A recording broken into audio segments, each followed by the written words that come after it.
Assalamualaikum warahmatullahi wabarakatuh. Perkenalkan, nama saya Amelia Dea Puspita dengan 225150600111111 dari Fakultas Ilmu Komputer, Program Studi Pendidikan Teknologi Informasi. Izin menyampaikan tugas akhir dari Medpen terkait proposal skripsi, yaitu pengembangan bank soal dinamis pada LMS dengan algoritma genetika untuk meningkatkan hasil belajar siswa.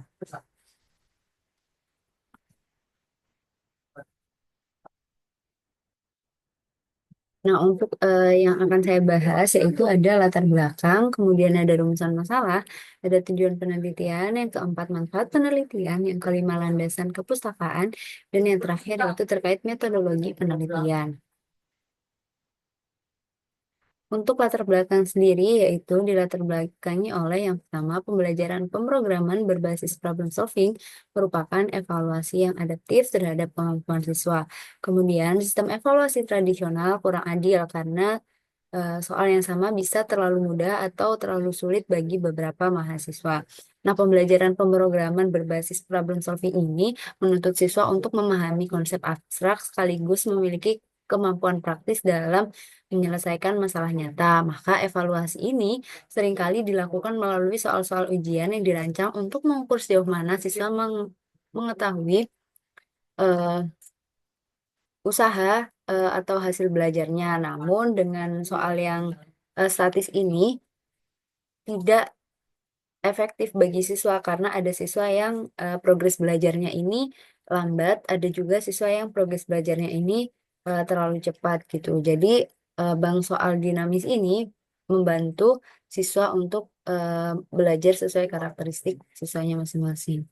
Nah, kemudian untuk rumusan masalahnya ini, bagaimana perbedaan hasil belajar siswa menggunakan evaluasi bank soal dinamis dengan bank soal statis dalam pembelajaran pemrograman berbasis problem solving. Dari rumusan masalah ini, tujuan penelitiannya yaitu untuk menguji perbedaan hasil belajar siswa yang menggunakan evaluasi soal dinamis dalam meningkatkan kualitas evaluasi kemampuan problem solving siswa dibandingkan dengan metode evaluasi yang statis. Kemudian ada beberapa manfaat dari penelitian ini, yaitu yang pertama, penelitian ini berkontribusi pada pengembangan teknologi pembelajaran dengan menghadirkan bank soal dinamis yang adaptif dan personal. Nah, bank soal ini memungkinkan evaluasi yang sesuai dengan progres siswa dan meningkatkan motivasi belajar siswa. Untuk yang kedua, yaitu bagi institusi pendidikan, hasil penelitian ini dapat meningkatkan kualitas evaluasi berbasis Learning Management System atau LMS dan optimalkan pengelolaan soal ujian. Kemudian yang terakhir yaitu penelitian ini menjadi referensi bagi pengembangan metode evaluasi serupa dalam konteks pembelajaran lainnya. Diharapkan dari penelitian ini untuk peneliti lain nantinya akan menerapkan bank soal dinamis di konteks pembelajaran yang lainnya. Kemudian yang kedua yaitu tinjauan pustaka. Yang pertama, kita membahas evaluasi pembelajaran dulu. Evaluasi pembelajaran ini baik formatif maupun sumatif sangat penting untuk menilai efektivitas proses pembelajaran. Penilaian ini atau evaluasi ini melibatkan siswa secara aktif dan membantu guru untuk merancang kegiatan pembelajaran berikutnya. Jadi, evaluasi ini bermanfaat bagi siswa maupun guru. Untuk siswa dapat digunakan untuk mengetahui sejauh mana pemahaman siswa, sedangkan untuk guru digunakan untuk merancang pembelajaran selanjutnya, apakah pembelajaran ini dapat dilanjutkan dengan materi yang baru ataukah materi ini terlalu sulit bagi siswa. Kemudian yang kedua yaitu pembelajaran berbasis problem solving ini melatih siswa menyelesaikan masalah yang nyata dengan langkah sistematis, logika, kreativitas, dan dukungan LMS untuk tugas interaktif.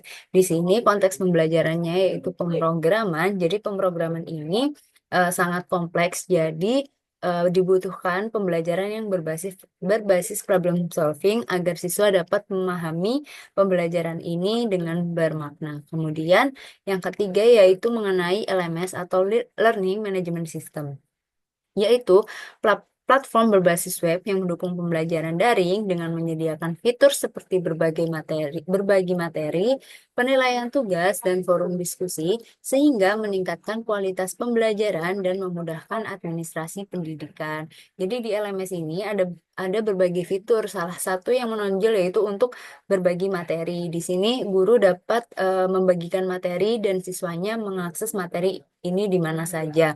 Nah, dengan fitur ini, kami memanfaatkan evaluasi ini untuk menyediakan soal dinamis nantinya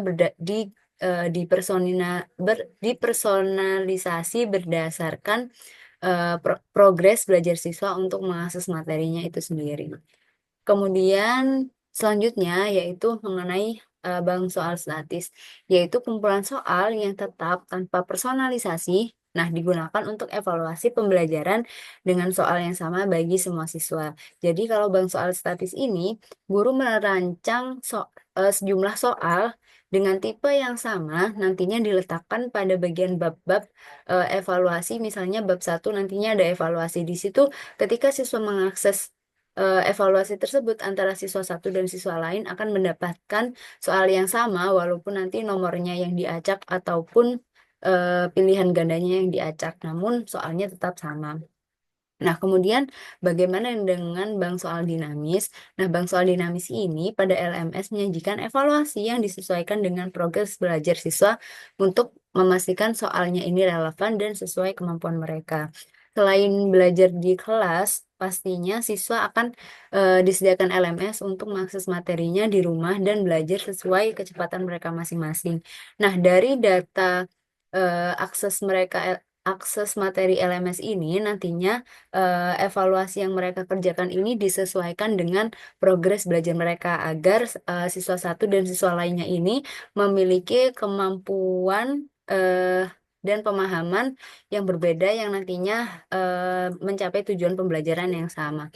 Kemudian selanjutnya yaitu mengenai Design Science Research atau DSR adalah metode penelitian yang mengembangkan solusi inovatif dan aplikatif untuk masalah nyata dengan menyeimbangkan relevansi praktis dan ketelitian ilmiah.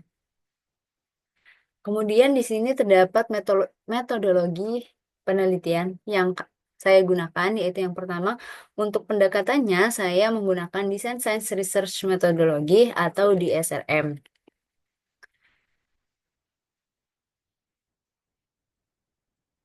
Untuk yang kedua yaitu yaitu metode analitis data, yaitu kuantitatif.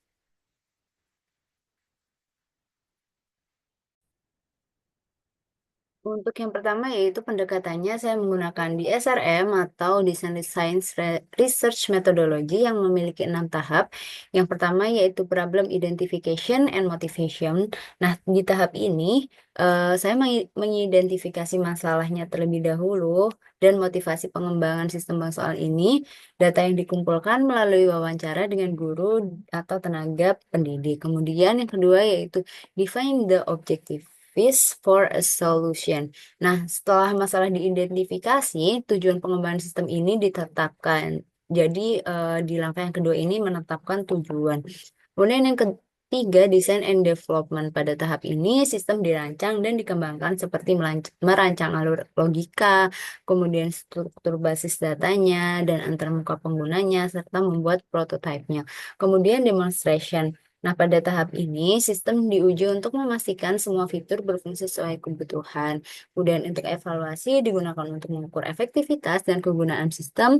Kemudian communication, yaitu mendokumentasikan seluruh proses pengembangan sistem pada laporan yang mencakup identifikasi masalah dan solusi yang diusulkan. Kemudian untuk metode analisis datanya, saya menggunakan analisis kuantitatif, yaitu membandingkan hasil belajar siswa sebelum dan sesudah penggunaan bank soal dinamis dan menggunakan uji statistik sederhana untuk mengukur perbedaan signifikan antara hasil evaluasi dari bank soal statis dan dinamis.